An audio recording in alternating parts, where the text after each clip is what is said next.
We are starting a new series called the Book of Glory. This is a time of the year that we prepare ourselves for Easter. You realize Easter's just around the corner, don't you? So we need to get ourselves ready for Easter. Easter is a great celebration, but spiritually there's a lot that we don't want to rush through with this. And John, the rest of John, from John chapter 13 through the end of John, is called the Book of Glory. And the Book of Glory covers the upper room experience and the leading up to the crucifixion and then the resurrection. So for the next several weeks, we're going to walk through John, looking at this Book of Glory to prepare ourselves for the resurrection Sunday to celebrate. And so, this is the time where we prepare ourselves for Easter, and it requires us to pray. Some people like to fast during this time.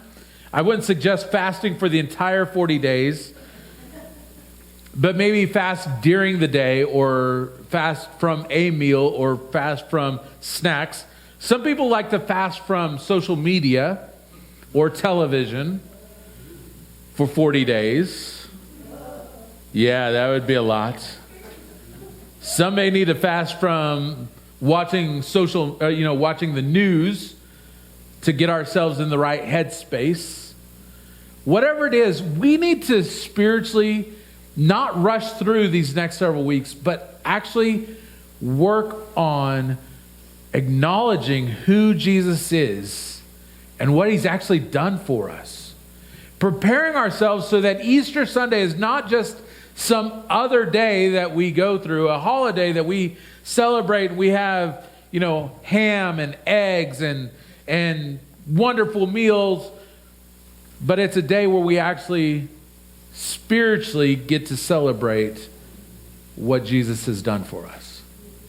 So, this study called the Book of Glory, we're going to do just that. We're going to take our time and kind of walk through these last chapters of John to prepare ourselves just like the disciples did going through those actual events. So today, we're going to read John chapter 13, verses 1 through 10, and then we're going to talk about what this actually looks like. So follow along with me as we read John chapter 13, starting in verse 1. Before the Passover festival, Jesus knew that his hour had come to depart from this world to the Father. Having loved his own who were in the world, he loved them to the end. Now, when it was time for supper, the devil had already put into the heart of Judas, Simon Iscariot's son, to betray him.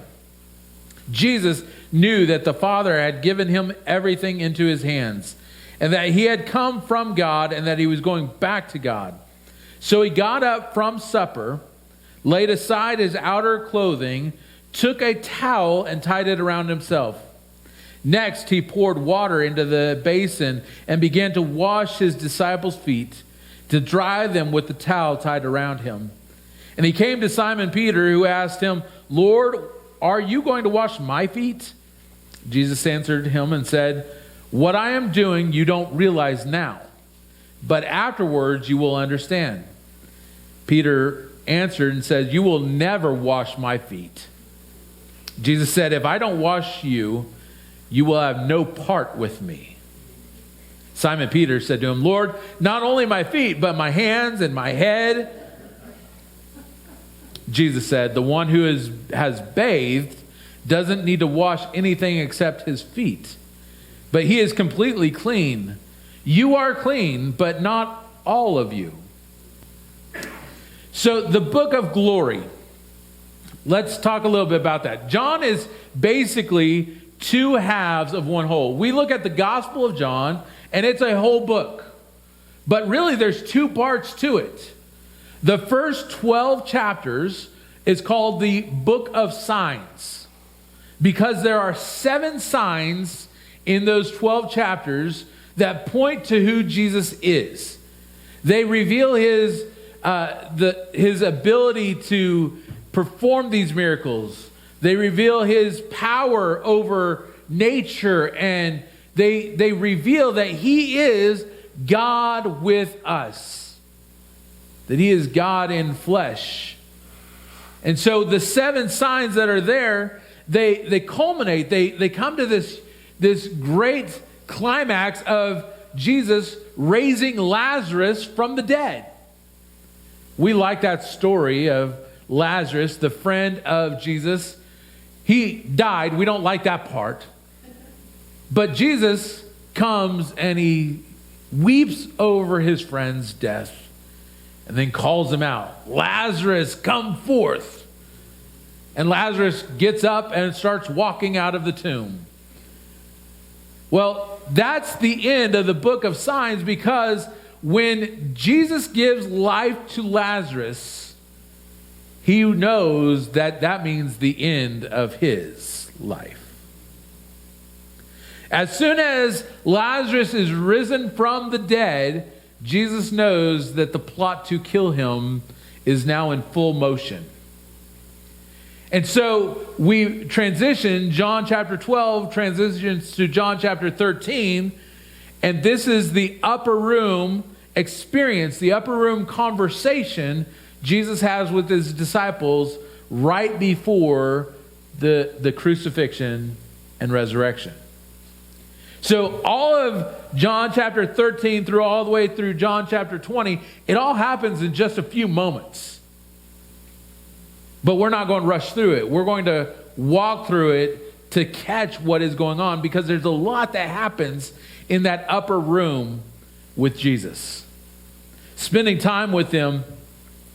And so we call it the book of glory because what Jesus says in John chapter 13 verse 31 kind of sets the tone for the rest of the gospel. He says this, "Now the Son of Man is glorified, and God is glorified in him." So we call it the book of glory because we see that Jesus is glorified and God is glorified. And so we want to glorify God with what we do, with who we are, with what we say, with all of who we are. We want to glorify God. And so this whole section of John is worth paying attention, especially to what Jesus says, because he's getting our attention. He's preparing his disciples for the moment when he dies. And he's also preparing them for the moment when he reveals that he is alive again. So when Jesus says the Son of Man is glorified, what exactly did he mean? What does it mean that the Son of Man is glorified? The Son of Man, let's talk about that for a second. The Son of Man was a title that Jesus used for himself. That he realized that, yes, he was God in flesh. He made it very clear that he is God, but he also was living in the flesh, so he called himself the Son of Man. And in the Old Testament, the Son of Man was prophesied to do many things as the Messiah, God who come to save us. So Jesus is revealing that the Messiah is now glorified, and in so God is glorified. What's interesting is this word, especially the Hebrew word glory, or to glorify, means to give weight to something. You know, we made reference earlier to the Olympics. For whatever reason, this year, curling caught my attention. These granite rocks that we just throw on ice and we're captivated by it.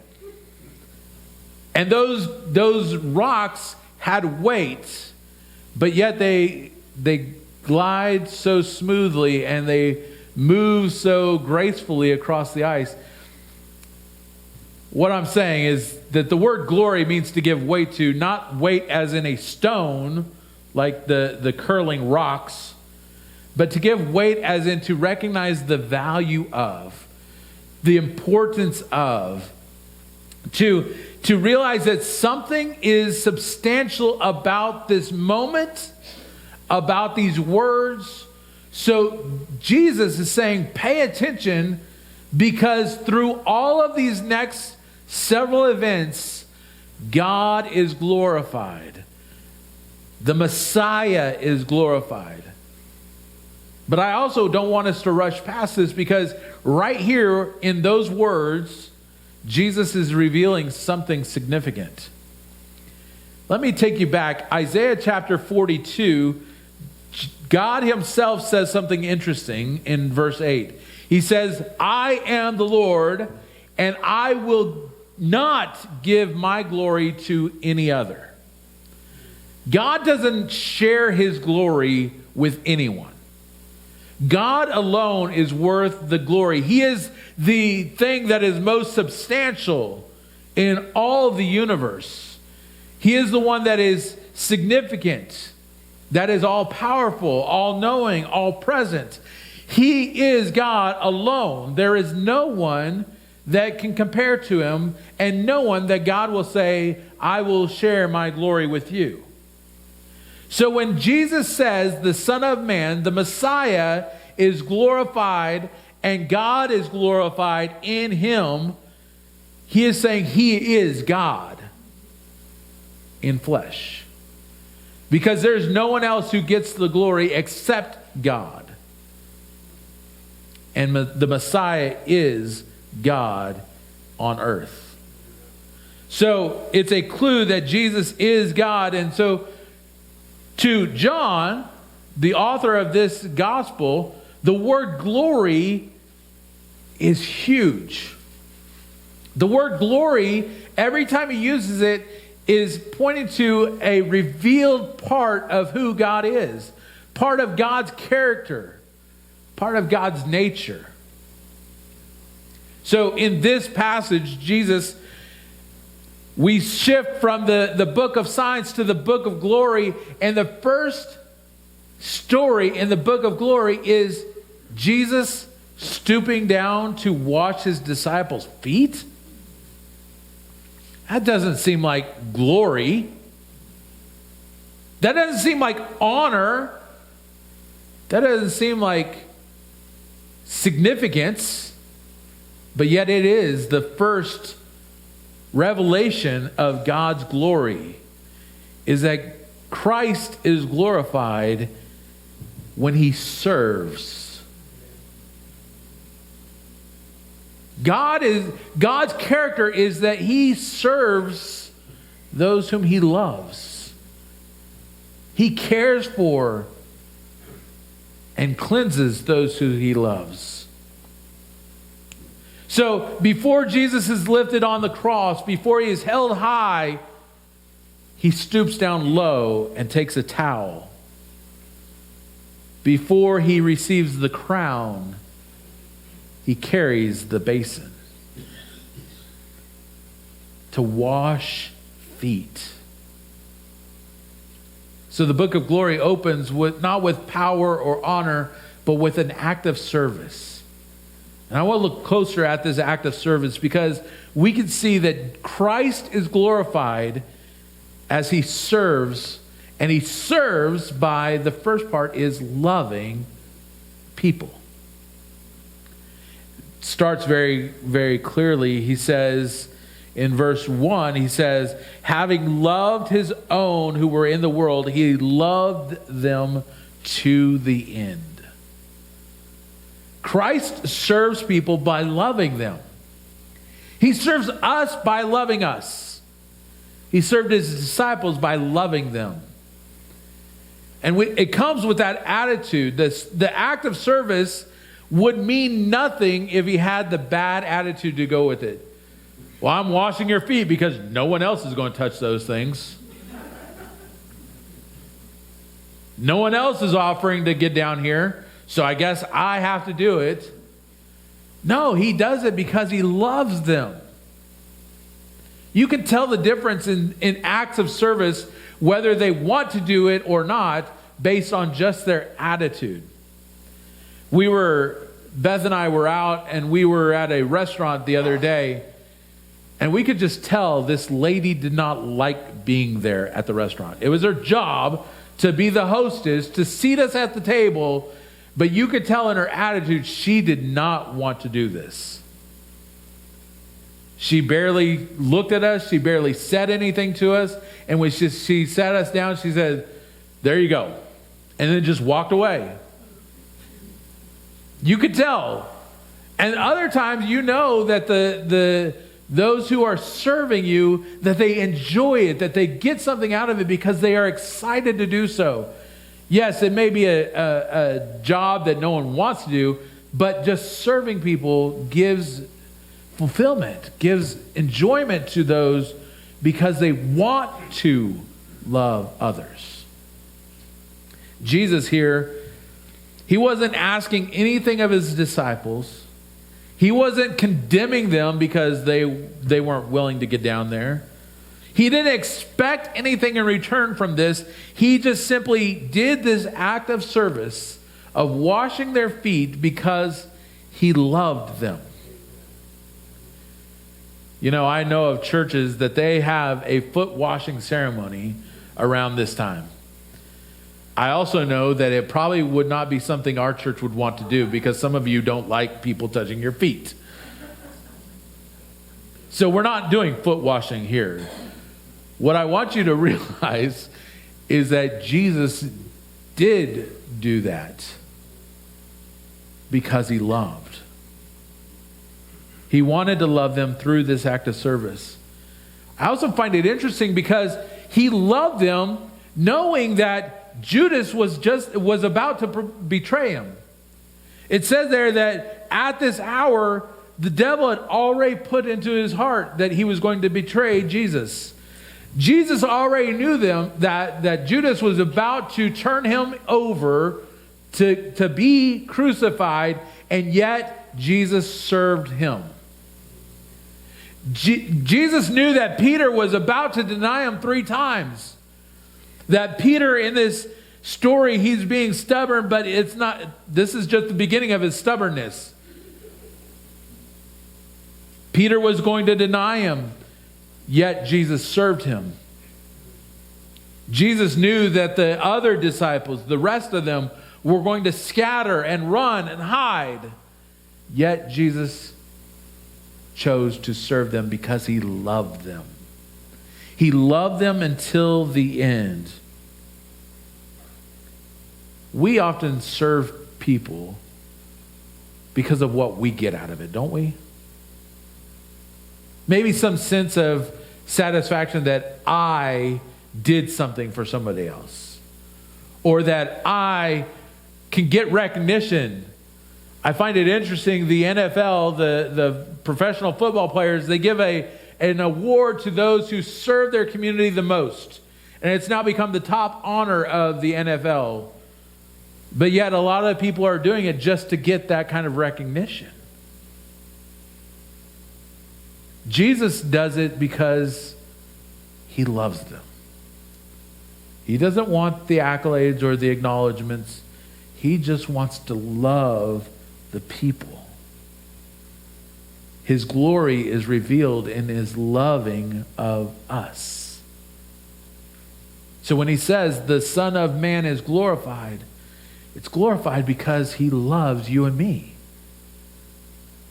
He serves us. He serves by stooping low. I don't want to rush over this. He got up from supper and he took the towel and he began to wash his disciples' feet. But specifically here in verse 3, John points out 3 specific things that Jesus knew at this moment to set up the scene for what is going to happen. Number 1, Jesus knew that the Father had given everything into his hands. The Father is sovereign over all things. So everything that's happening and is going to happen, God's in control. God knows. And so because the Father is sovereign and has everything in his control, Jesus is able to stoop down low. Jesus knew that the Father was in control. And so he had the ability to serve.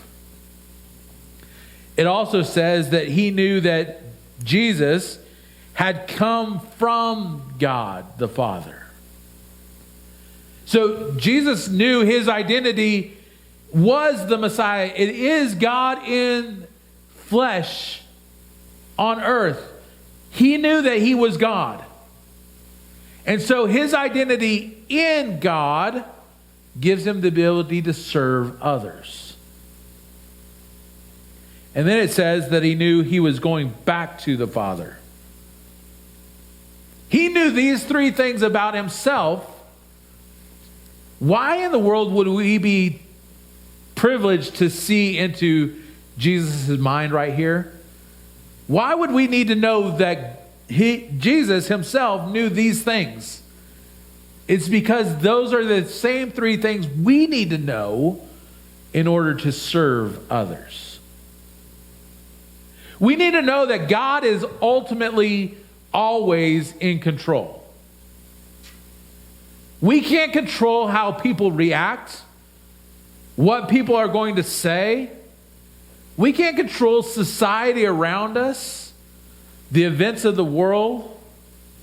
We have no say over all those things, but God does. And we need to first acknowledge that God is sovereign over all things.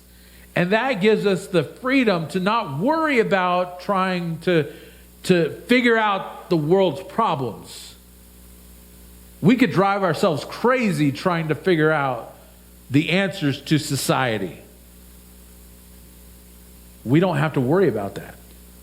God's in control. God is sovereign. So we need to know that God has everything in his hands and trust him. We also need to know that we are God's. We come from God. God created us. God gave us passions and gifts. God has called us to be his servants, to be his ambassadors. And when we put our faith in Jesus Christ, when we say, I believe in Jesus as my Lord and Savior, we now know that we come from God and we are commissioned by God. My identity has nothing to do with everything else going on. God just called me his own. I belong to God. And so again, I don't need to worry about how it looks to everybody else. I just need to know what God thinks of me. And God tells me that he loves me, that I'm his child, that I am fearfully and wonderfully made in the image of God. And so we need to know that we come from God, and we need to know that we are going back to God. The only person we really have to answer to in this life is God. That frees us up from a lot of things, and that allows us to serve others. And with Jesus, it allowed him to stoop low, get on his knees, and start washing those filthy feet. Because we need to realize that there's a whole reason why Jesus had to wash the feet. They were walking around. Some of them were probably barefoot. Some of them might have had sandals, but they were open-toed shoes. And they were walking in an area where it was, at the very least, it was very dusty. So dirt would get all over the place. But you also realize that the sewage system in those days was the street.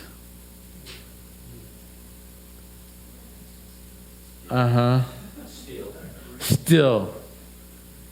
So they're walking, and this stuff is getting on their feet. When we walk in this world, we're going to be exposed to things that are bad. They're gross. They're filthy. Just being in this world, there is a part of us that is going to need attention. We're still battling our own sinful nature. And so Jesus stoops low to wash their feet as a symbolic act of washing all of them. That's why Jesus says, if I don't wash you, you will have no part of me. Our sins need to be forgiven. They need to be cleansed. And then Peter says, well, if you're going to wash me, then wash all of me. Here's all of me. Just give me a bath. And Jesus says, you're already clean except for this one part. You don't need to be washed completely again because I've already forgiven your sins. I just need to clean this one part.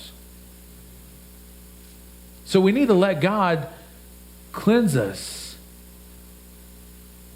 But Jesus stoops low as an act of service. And we need to understand, to give perspective here, that the washing of the feet, the stooping down and grabbing the basin and the towel, well, that was beneath the role of a rabbi. A Jewish leader like Jesus would not have dared act in this way because it is shameful. This is not the role of a rabbi. It's not even the role of a Jewish man. A Jewish man, a member of society, would not have dared to take this role on because it is beneath a Jewish man to care for the feet of others. It is not even the role of any respected citizen of a Jewish community. But yet, Jesus takes this role on. It was the role of a slave to wash the feet of others. And Jesus says this is what love does, is it lowers itself so that others may be cared for. That others may receive forgiveness, that others may receive the cleansing. So the glory of God is revealed in his humility, in his humbleness to serve in this way. But the glory of God is not about position or rights. The glory that is being revealed here is about service. So Jesus not only serves by loving people, and he serves by stooping low, but he also serves by setting an example. The story goes on in John chapter 13, and Jesus has to explain what he is doing. The meaning of the foot washing here. And in verse 15 he says this, "For I have given you an example that you should also do just as I have done for you." Jesus sets an example. You know, Peter throws a fit here, and he makes a big scene out of this whole deal. I kind of wonder where in the foot washing it's at. You know, was John the Beloved the first one that gets his feet washed because, you know, Jesus loved him more than everybody else? He's quick to tell us that. Was Andrew the quiet one the first one because maybe they were seated alphabetically and Andrew was just the first one there? Was Judas the one because Jesus had to spend more time washing his feet than anybody else's? I wish I knew where Peter was at in all this whole deal. But he's not the first. I don't get the idea that he's first. But no matter where he's at, he kind of makes a scene. He's like, "You're washing my feet. You aren't touching my feet. That's not your job." And Jesus is saying, "But I'm setting an example for you." It's not about etiquette. It's about the gospel. This scene of Jesus washing our feet is the example of the gospel itself. In verse 8, Jesus says, "If I don't serve you, you have no part with me." And he continues on to say that if you don't take this same mentality, the same idea, and start applying it to others, if you don't start serving others by loving them, by lowering yourself in front of them, by setting the example for them, then you have no part in the kingdom work. You're missing the point of the gospel if you don't do these things. So it's not just a symbolic act. It's not even an exaggerated illustration. Because you know preacher people like to exaggerate stories a little bit, right? That's not what this is. This is the gospel on full display. So when we talk about praying for our neighbors, praying for our one person that we want to see come to know Christ, that we want to have a chance to share the gospel with, we need to have this mentality, the mentality of Christ here, that we will serve them and lower ourselves so that they might hear the gospel. So they may not, that they may see the gospel being lived out in front of them. Service is exactly that. Jesus lowered himself to clean the worst parts of us. And if the glory of God looks like a towel and a basin, then our obedience to Christ needs to look like a towel and a basin. We need to be willing to grab those tools to cleanse others. It's not our work, but it's what Christ does through us and what Christ does in them. And we need to follow Christ's example and serve. And it's interesting because Jesus served even when he was misunderstood. Jesus served even when he was underappreciated. Jesus served even when others were disappointed in him. We need to serve when we are misunderstood. None of you have ever been misunderstood, right? Serve anyways. We need to serve when we're underappreciated. Because we're not doing it for the accolades or the attaboys. We're doing it for the glory of God. We need to serve even when we are disappointed in others. And others might be disappointed in us.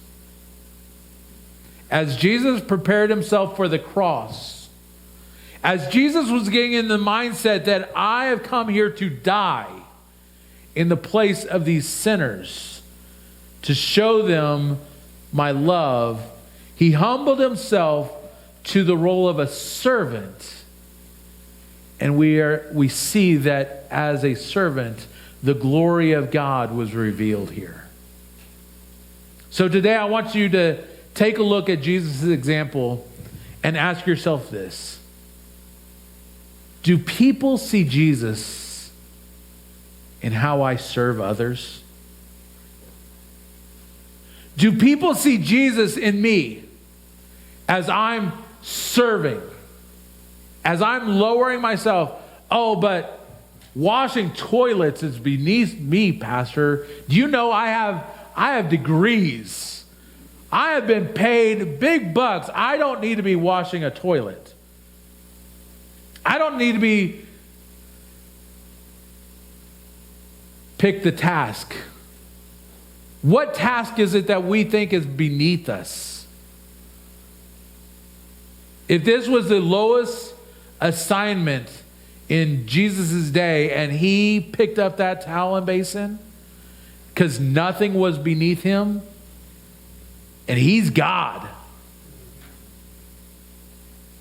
then what's beneath us? What act of service is too low for us? I'm not going to lower myself to do that. Do others see Jesus in how I serve? Jesus tells his disciples this in verse 34 and 35 of John 13. He says this, I've given you a new commandment. Love one another just as I have loved you. And by this, everyone will know that you are my disciples if you love one another. If you serve one another. Even those people who are going to betray you and deny you and leave you. Love as Christ loved. So my challenge is this. This week, as we prepare ourselves, as we are in the season of preparation for Easter, let's become servants of one another. Not just of one another in this room, but one another of this community, of our neighbors, of our family. Let's serve others this week. So maybe you need to do an act of kindness. Just a random act of kindness, and just go and do something nice for someone else. Pay for something that out of the goodness of your own heart, out of the obedience to Christ, you are going to serve someone else with an act of kindness. Maybe you need to serve someone else by giving them a phone call or writing them a letter. Oh, that's beneath us nowadays. Just text people, right? Serve one another. Pick up a towel and be willing to serve those around you. Those who are with you. Nothing is too small. Nothing is too insignificant for God to use for His glory, for His honor. So let's be a church where everyday people do everyday things to serve one another.